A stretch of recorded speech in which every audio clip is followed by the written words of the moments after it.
Welcome to Talking with Tech. My name is Chris Bouguet, and I'm here with Rachel Madel. What's going on, Rachel? Chris, I have a story to share with you this week. I have a story for you, too. Who's going to go first? Let me go first. Mine's probably shorter. Okay. So I was recently up in New Jersey doing a couple presentations, and one of our listeners came to the presentation, and actually a Patreon supporter. Her name's Anna, and Anna was also someone who wrote us through Patreon and asked us a couple questions, and we answered her questions on the podcast. And she was like, "You answered my questions," and I was like, "Oh my gosh, they're answering my questions on the podcast." And then we hung out for a little bit there. She came to a bunch of my sessions on robots, sessions on coaching and mentoring. At the end of this conference, we played Cards Against Exclusivity, and she was there for that too. So it was just great experience because you know how awesome it is when you get to meet somebody in person who listens to the podcast and gets to come up and tell you how it has affected their life and changed their life and give them a greater outlook on and a greater perspective on how to approach things. And so it was really just, Anna, it was great to meet you. Everyone else, if you listen to this podcast and you see Rachel and I out in the wild, please come say hi, because it's always such an honor to meet all of you and to chat with you and to talk with all of you. So I thought you'd appreciate that story, Rachel. Yeah, of course. My only regret is that I wasn't there. I feel like so much FOMO right now. I know it's hard to get you out to New Jersey because it's a couple hour flight, right? Yeah, it's a far journey. Although I will say I'm going to be back on the East Coast soon, which is so funny, Chris. We're doing a webinar series, and I'm going to be like probably half an hour away from this group of people that we're going to be presenting to virtually. It's true. Well, honestly, we have lots of things coming up together because we have these virtual presentations, but we have a couple in-person ones like in Indiana, up in, where is it? Minnesota, I think, coming up. So we've got a bunch of stuff coming. But we're going to Minnesota. So with that said, what's your story? So I had a little bit of a breakthrough with one of my coaching clients this week that I wanted to share. So as many of you guys know, I do a lot of work with coaching in my practice. At this point, if you're going to work with me directly, you're probably going to be doing a coaching model, because we know that that is the most effective way to help students who are complex communicators. So one of my coaching clients, we've been working together for a couple months now, and the mom has been sharing videos. The mom and the dad have been sharing videos of interactions they're having with their child. And basically we watch those videos back and we talk through them. And I ask reflective questions. And, a lot of the initial stages was a lot of skill building and teaching strategies. And now what's so cool with coaching clients is you're able to kind of, transition into asking more reflective questions and really leading parents and communication partners kind of down a path because you've taught them the skills, and now it's really about self-reflection.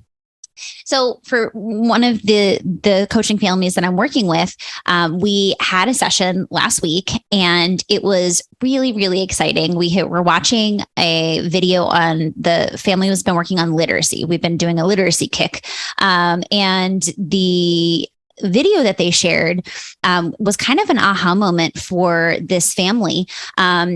To kind of summarize what was going on in the video, they were working on sound to letter correspondence and letter recognition and sound recognition with their keyboard. So basically like trying to see, what does this student know as far as letter names and letter sounds.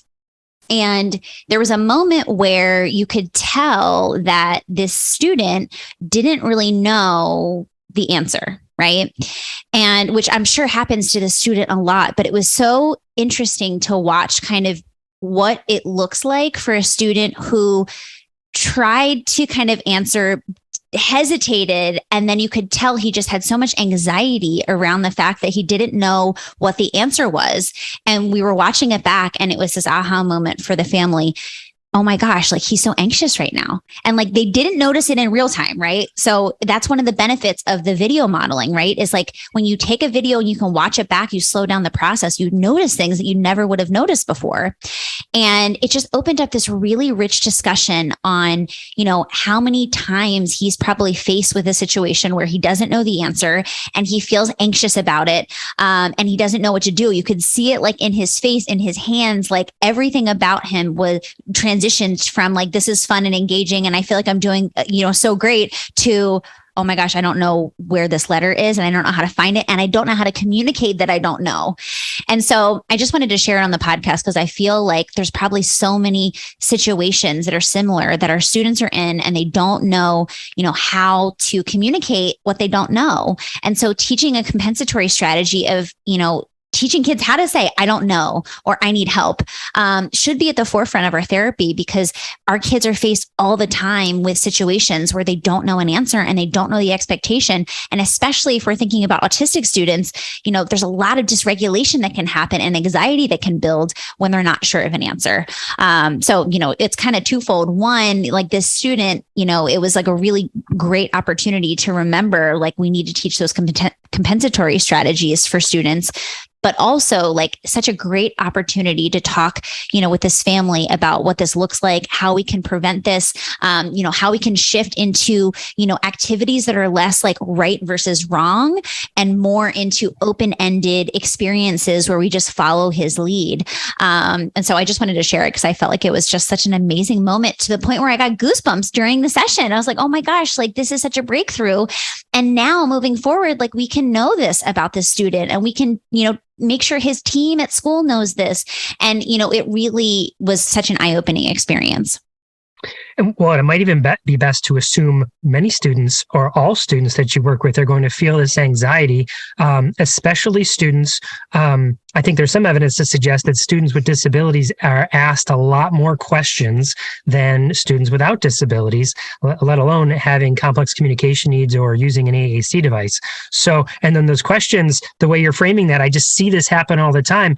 It might be something that you think is really low stress, or you as the educator, like, I'm going to hold up these two cards, and this card could say, do you want the marker or the pencil?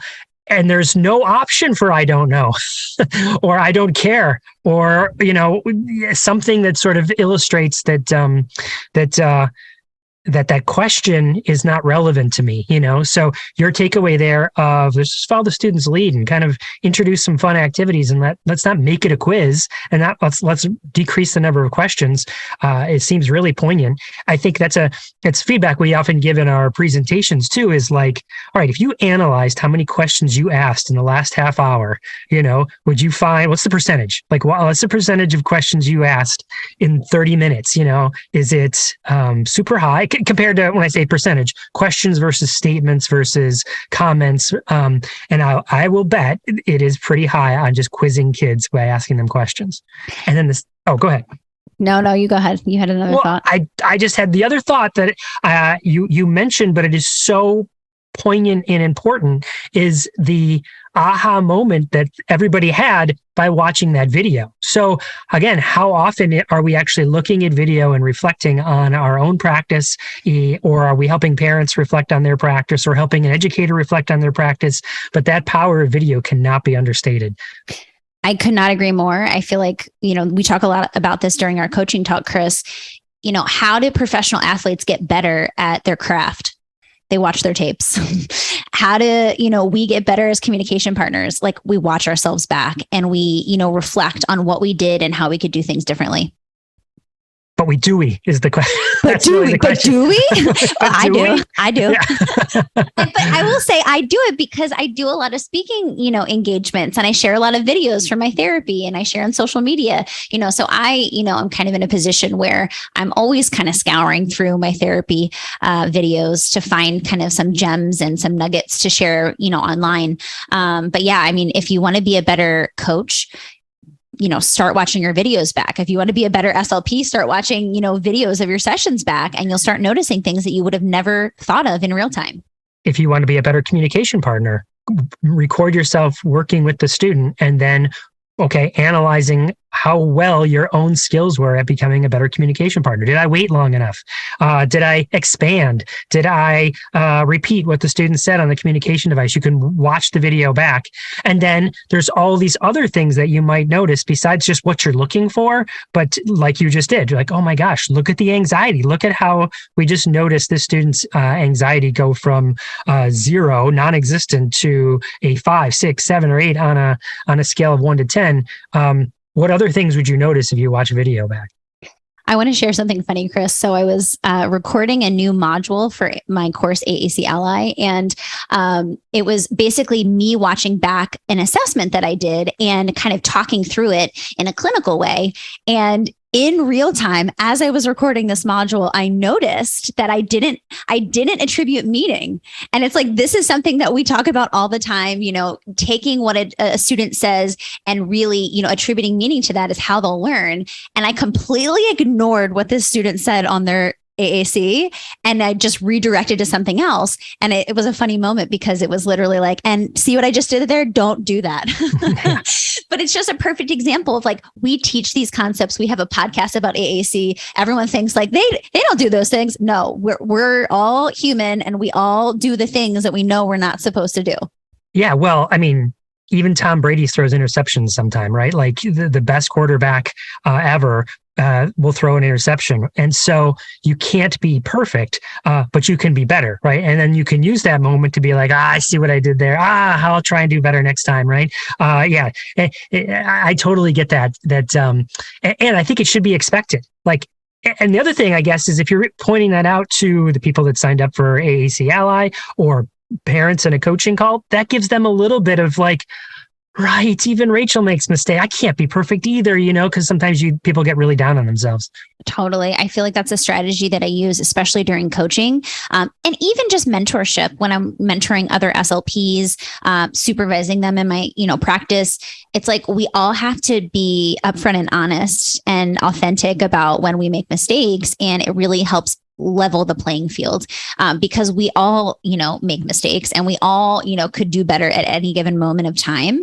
And so I just think it really helps, communication partners and, other SLP students, everyone feels more comfortable when you're like, yeah, see what I did there? And just don't do that. So let me tell you about the interview today, Rachel. I'm so excited. So a couple moons ago, I got to go to Alabama. And when I was in Alabama doing some presentations, I met an AAC user, and his name is Hank. And Hank and I kind of, got to know each other a little bit. And I was like, would you like to come on the podcast? And he was like, absolutely, I'd like to come on the podcast. And so, some of our favorite episodes are with AAC users because we often get to learn different perspectives about how we can adjust our practice and what works for them, what doesn't work for them. Let's do what works based on what an AAC user says works. So that's what this is. This is an interview with Hank Poore.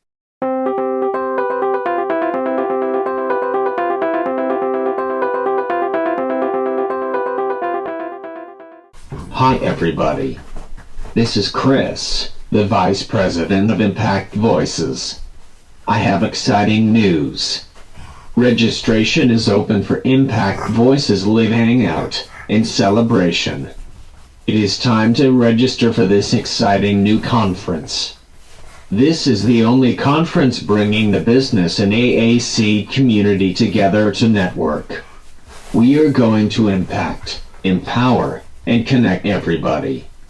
Go to impactvoices.org/registration to register. For the best room rate, reserve your hotel room before September 9th. We are looking forward to seeing you there.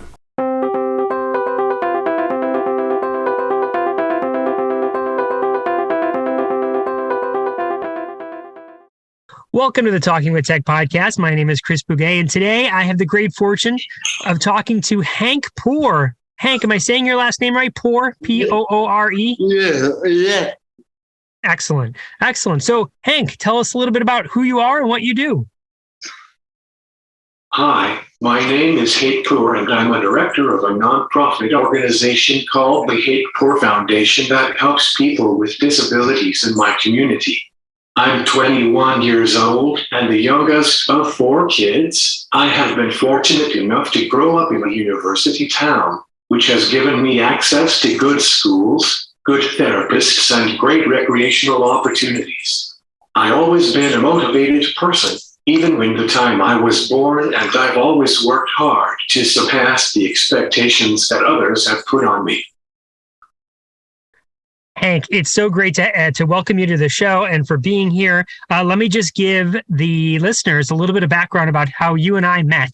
So I had the great fortune of going to the Alabama Educational Technology Conference, and I was doing a couple presentations on AAC. And just before the conference, a Tobi Dynavox rep reached out to me, Elizabeth Stewart. Hank, you know Elizabeth? Yeah. Yeah. And she was like, "Hey, I'm going to be there. Can we hook up and can we chat and kind of get together and maybe we can go out for beverages or something afterwards?" And so I found her over at the booth, and there at the Tobi Dynavox booth that she was working, and that's where you were, right, Hank? Yeah. And so we hit it off. We were chatting, and then you participated in one of the sessions that I was doing. It was the robot session, wasn't it? Yeah. Yeah. And then did you have a session there too? Yeah. Yeah, that's what I thought. But I don't think I could go to yours because I think we were presenting opposite each other, right? Yeah. Here it is, this huge educational technology conference, and the small number of sessions on AAC are scheduled at the exact same time. All right. So then we went out and had some beverages together and chatted, and I asked you to come on the podcast, and then we scheduled this, right? And in that in-between time, Hank, of when there was the conference and when we met and now our recording, I did a little Facebook stalking. I was like, where's this Hank guy? So I went on Facebook and I looked you up and we became Facebook friends, right? And I saw all these pictures of you that looked like you were on vacation. Like it looked like you were with your family and friends. There were some of you like climbing palm trees, and I swear I saw a picture of you wrestling a wild pig or a boar or something like that. I saw you, there was like iguanas in the picture. And then I know Rachel would love this because I know Rachel got to do this, but I think there was a picture of you like swimming with sharks or something like that. Yeah. So this made me feel like you were a little bit of an adventure seeker, right? And I remember you mentioning that a little bit, and that's, you had mentioned in the last question, in the answer to the question, the Hank Poore Foundation. So let's just talk about that for a little bit. Are you an adventure seeker? What have you done? What would you like to do? Tell us a little bit about yourself. Hi, yes, I'm very adventurous. I've water and snow skied, I've rock climbed, I biked races such as marathons, half marathon, and a 159-mile bike ride up mountains of Colorado. My goal is to bike the San Francisco Marathon. Whoa, fantastic. That's more stuff than, geez, the fact that you're doing these sorts of things is exciting. It's so exciting. So it sounds like you then spun this into some sort of organization. And when, again, some of the Facebook stalking that I did, I noticed I went over to hankpoorefoundation.org, right? Yeah. There I saw that that you turned some of these hobbies and these sort of adventure activities into what your organization is, right? So maybe tell us a little bit about that organization. As I mentioned earlier, I run a nonprofit organization called the Hank Poore Foundation that helps people with disabilities in my community of Tuscaloosa. When I graduated from high school a few years ago, I didn't have plans except to work at the restaurant that I've been working at for 6 years, and I've had opportunities to do stuff in my personal life due to my financial situation, and I wanted to give back to our community and help people have the same opportunities that I have had. Another purpose of our foundation is to increase awareness of some of the obstacles that people with disabilities face. I have talked to groups ranging from kindergarten students to college students to change perceptions and educate our community members about people with disabilities. We are also planning to go bring about some adaptive recreational opportunities. These include water skiing, kayaking, and accessible trails. If people want to be involved, they can go to the HankPoore Foundation.org. HankPooreFoundation.org. And we'll make sure we have that in the show notes there, Hank, so that anyone can go and check it out and get involved. There's something that you mentioned there right at the beginning of that answer that I want to dig a little deeper into, if that's okay. And I think I saw a Facebook post a couple weeks ago, maybe about your job and how you have hey, I have 3 jobs. Right? So I remember you mentioned you work at a restaurant. Can you tell us a little bit about that?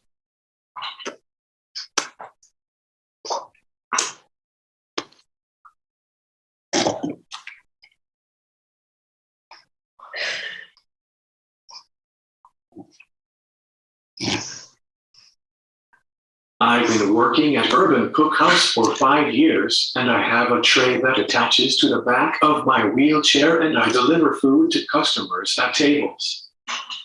Oh, fantastic. It seems like you like it if you've been there for 5 years, right? Yeah. Cool. But then I remember you mentioned other jobs. So there's the restaurant job where you're are welcoming people and then delivering food. And but what are some of the other jobs? Cool.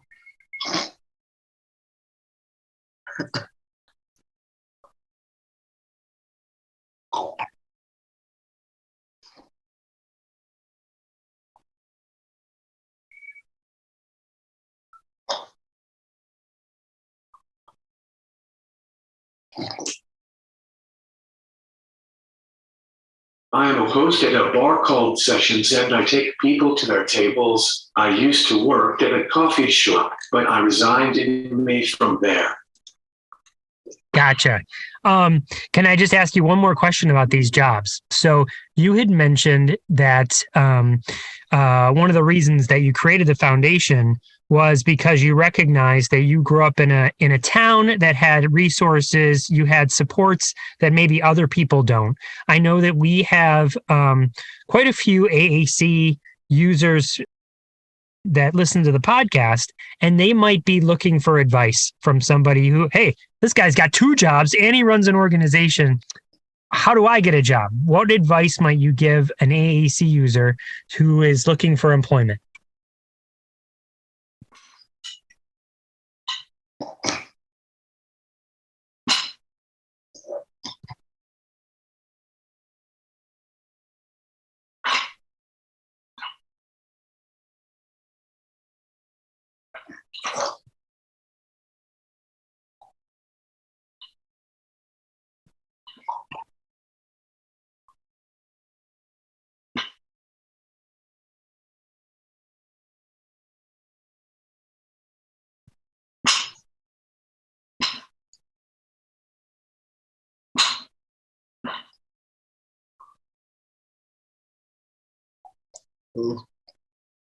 I would just say that if you are a C user, show other people who aren't user, know that you are capable of anything, and that yes, things might work differently for you, but you can't do anything you set your mind to. For sure. I mean, it's great advice for anybody, right? Just don't limit yourself and don't let other people put limitations on you. Show them what you can do, and that'll open doors, right? Yeah.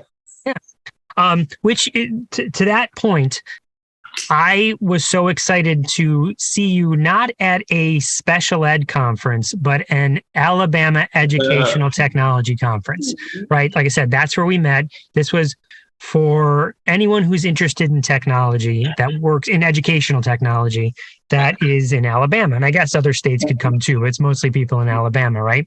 So you were there at that conference. How was the conference for you? What brought you there? And then I said, we were presenting opposite. So let's hear about your presentation. What were you presenting on?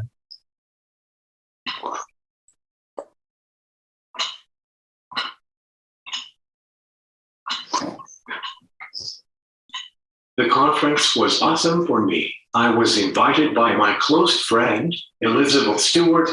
We presented on the behalf of Tobi Dynavox. We tag team what we talked about. I talked about my experiences with my Dynavox, and Elizabeth talked about what the company does overall. Mm-hmm. I had mentioned in a couple episodes ago that Tobi Dynavox was also at, so there's the state conference, right? This is AATC, but there's also a national conference called ISTE, the International Society for Technology and Education. So all the states have affiliates that go to this national conference, and Tobi Dynavox was there as well. So cool. And was it fun? Did you enjoy presenting?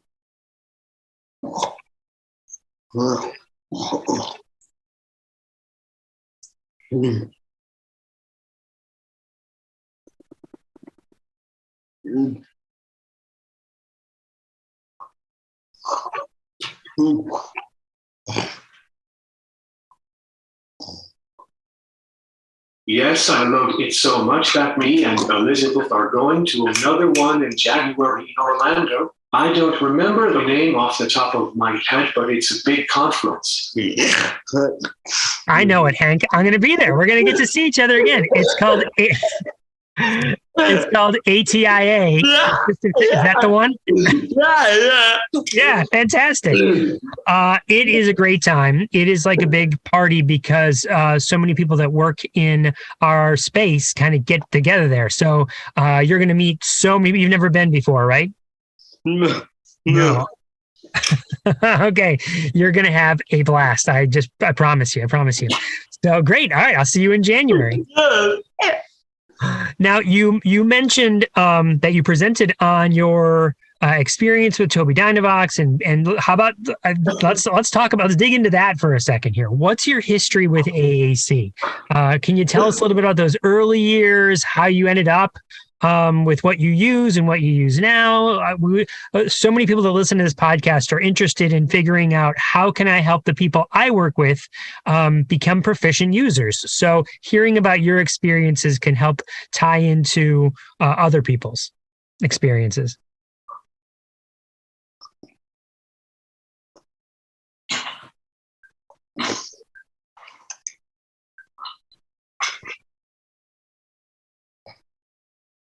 I used a Dynavox when I was 5, but I couldn't access it well, so I gave up. Next, I used Proloco 2 Go, and I used an iPad that was mounted to my chair with my big toe to access it. Now I use a Tobi Dynavox with my eyes for most of my talking, but I also still use my big toe to access my phone and iPad. Personally, I'm hopeful and ready for Apple products to be as equally represented as Windows products, and for them to have easier and faster access to things.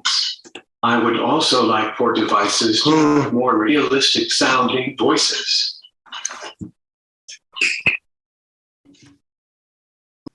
Yeah. All right. Well, let me ask you this, Hank. It sounds like something we talk about on this podcast quite a bit is that many times a speech language pathologist, a teacher, a parent, somebody who's working with an AAC user is trying to select one primary system. But something we keep hearing over and over and over again from the AAC users that we interview is that AAC users use multiple tools, not just one tool, to communicate. So for instance, you just mentioned how you used a Tobi Dynavox, and then you said, that was when I was 5 and 2, it wasn't the right tool for me at the time. So you moved to Proloquo, and now you're back to using a Tobi Dynavox with eye gaze, but you're also using your toe to access your iPad, right? So to me, that sounds like multiple tools. Does that sound fair? Yeah. So it's not really about selecting a tool or even one primary tool, maybe, but figuring out a system together of a bunch of tools that might work. Does that sound about right?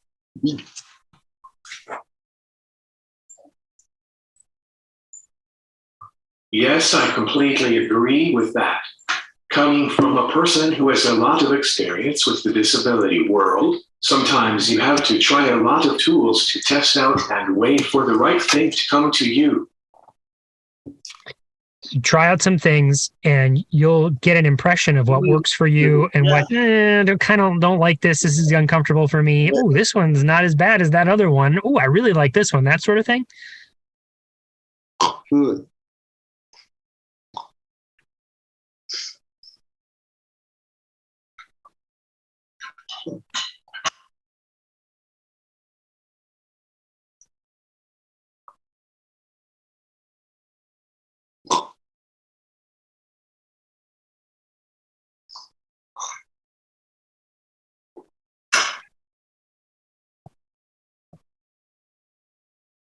I tried the first iGlaze when it first came out, and it didn't work at all, but here I am now with it, and the technology has gotten so much better that I truly don't know what I would do without it.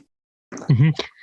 That's such an excellent point, Hank. Right, like technology is changing and growing at such a fast rate. So you might try something one day and be like, "Nah, it's not right for me." But let's come back to it in 6 months, a year, when there's some updates. Right? A no right now doesn't mean a no forever. Right? Is that fair? Yeah. Cool. All right. So what kind of advice would you give somebody? Like I said, we have some AAC users that listen to the podcast. And I know there's lots of different AAC users, but if someone was new to AAC, what kind of advice might you give them?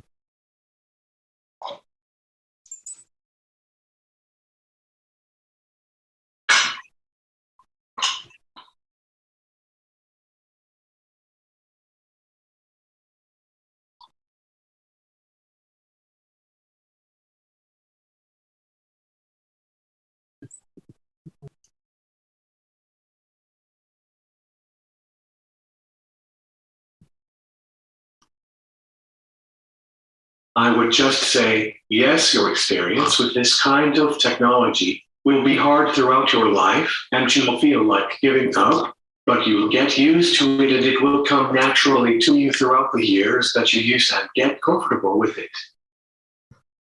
Again, this sounds like great advice, not just for AAC, but any technology. And like the marathon that you're looking to run in San Francisco, the skiing, is that fair? Yeah, hiking, all of that kind of stuff. What about the support network? Again, you had said that you had a support network that helped you learn how to use the tools. What and learn, I guess, more than just AAC, right? What advice would you give somebody who is working with an AAC user?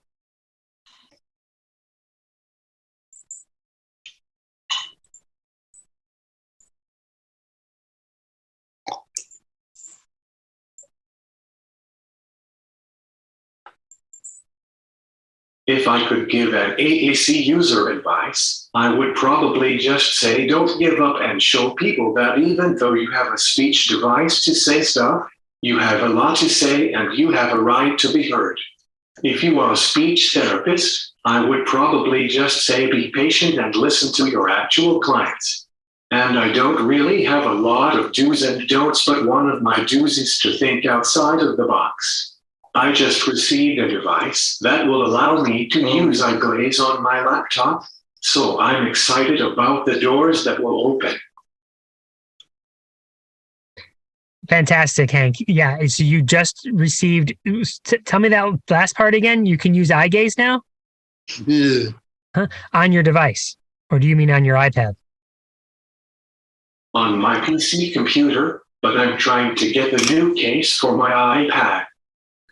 Ah, fantastic. Gotcha. So you have an eye gaze system for your PC computer now. Yeah. Oh, cool. Which opens up another way to access it, right? Yeah. Cool. All right. So let me ask you this. And I think you may have answered this already, but just to make sure, I think this is what you were saying earlier. When it comes to AAC or anything else, what are you curious about for the future? Personally, I'm hopeful and ready for Apple products to be as equally represented as Windows products and for them to have easier and faster access to things. I would also like for devices to have more realistic sounding voices. So let me make sure I understand that. You're thinking that Apple's trying to catch up with Windows, right? Yeah.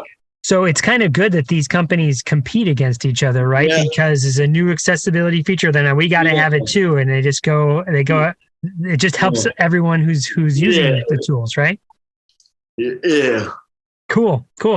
I like that too. I like that for many purposes because it also, one, for me, selfishly, it makes my job easier, but it also, there's always new things to present on and to show people because there's always new updates coming, right?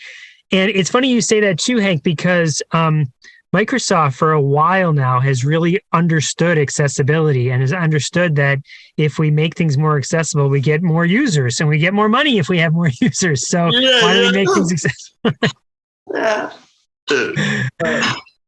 Cool. All right. What's next for you, Hank? What's coming up? I know you're going to ATIA, but what else is going on? I would like to eventually move away from my hometown and live independently and have the experience of living independently like everyone else. So that's my next big goal. Until then, I will continue working on my jobs and the foundation. So you're saving up money, right? And then can I ask what were some steps you need to take to achieve that goal? And as you're formulating that, I'll just say, this is sort of the coaching that Rachel and I do for other people when we do calls is we ask them thoughtful questions to help them realize their own action plan. So I'm going to ask you the same thing. What steps do you need to take?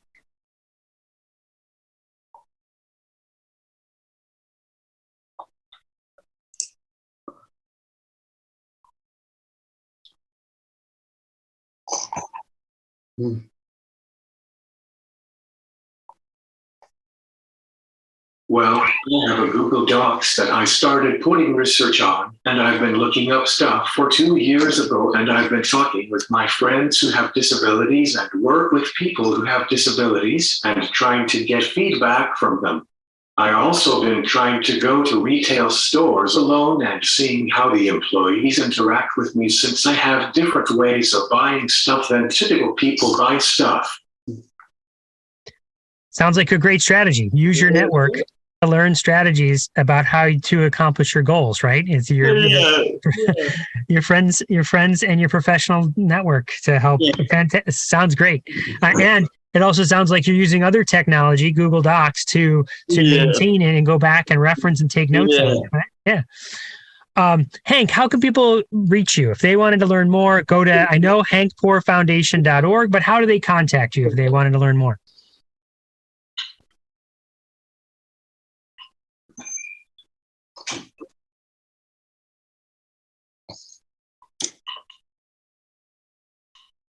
People can email me at hate.poore@yahoo.com or Facebook message me. Cool. So it'd be okay for people to write you and send you a Facebook message? Of course. Cool. Well, Hank, any final thoughts here before we wrap up the interview?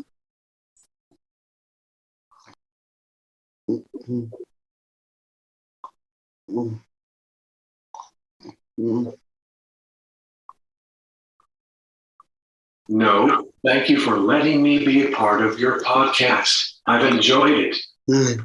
Thank you, Hank, for being on the podcast. We really appreciate it. We'll talk to you soon. I'll see you at ATIA.